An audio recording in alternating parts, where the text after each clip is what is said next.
For our 8 o'clock worship leaders, I'd like to show you how to add a brand new song into the song database. And there are two ways that you can add a new song, period. The first way would be to go up to our songs tab. So I hit our songs tab, and then this takes us into all of the songs that we have in here, which is going to be hundreds, actually 855 songs.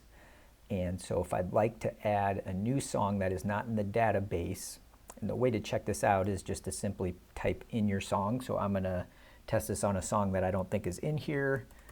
Sunshine in My Soul. So I can type that in, and Sunshine in My Soul, which is out of our celebration hymnal, is not in here. And so now what I can do is I can go over and I can add a song. So I'm going to add a song.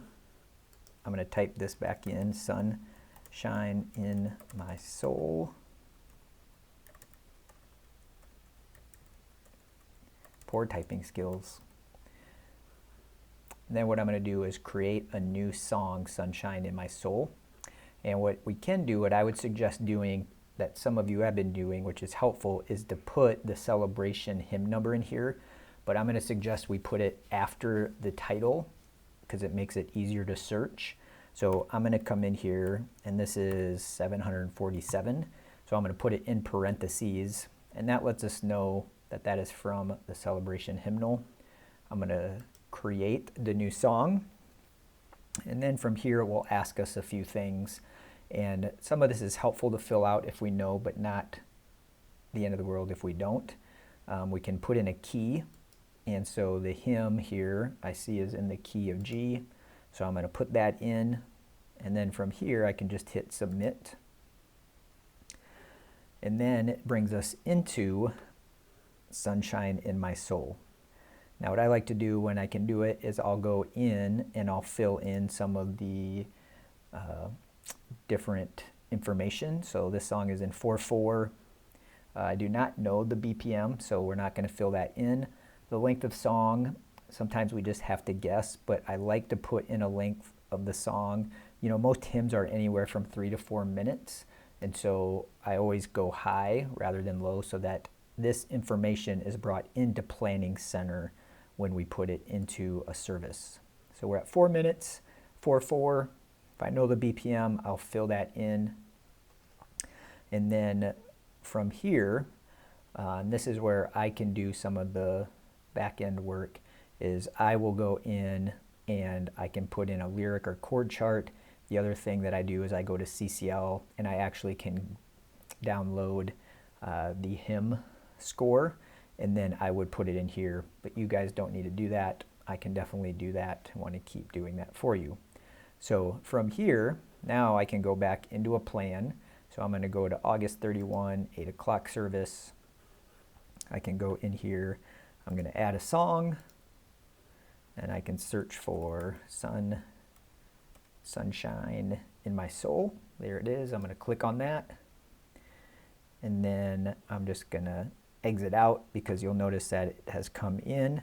And this would just be if I want to come in here and make some notes.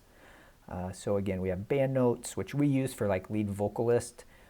What is helpful for us, which I would suggest doing, is in the CG notes. And they can also go in the description. This is where I'd prefer you put those. This is where I can say we're going to do verse 1, verse 3, verse 4. So it's easier and probably better for us to put it in the description and not up here in the title, even though it does allow us to do that. We would prefer it just go in the description, and then it's just easier to see. So then I can exit out, and then you notice I'll see my title, and then I can move this to wherever I would like to push it. And then from there I can go in and add my next song. So what we don't want to do, that I've seen happen, is when I go into add a song, oftentimes I think what's happening is we're assuming, well, I want to put in a new song for this week, which might be Amazing Grace. But what happens is if I go new and then I say Amazing Grace, I am creating Amazing Grace again, and this song already exists in our database. So I'm going to exit out of here, and what I need to do is actually search for the song. And we see that we have Amazing Grace down here. I can click on Amazing Grace. I can look at the different types of arrangements. So we have a chord chart, we have a hymn, and then from there I can look at the keys that are present for that. Now let's say we're going to do it in D. Then from here I can exit out and I'll bring in Amazing Grace. So again, just to review that, when we go to add a song and we're bringing in a song that we know exists in our database, we don't want to hit new. We want to search for that song and then find it. So I hope that makes sense.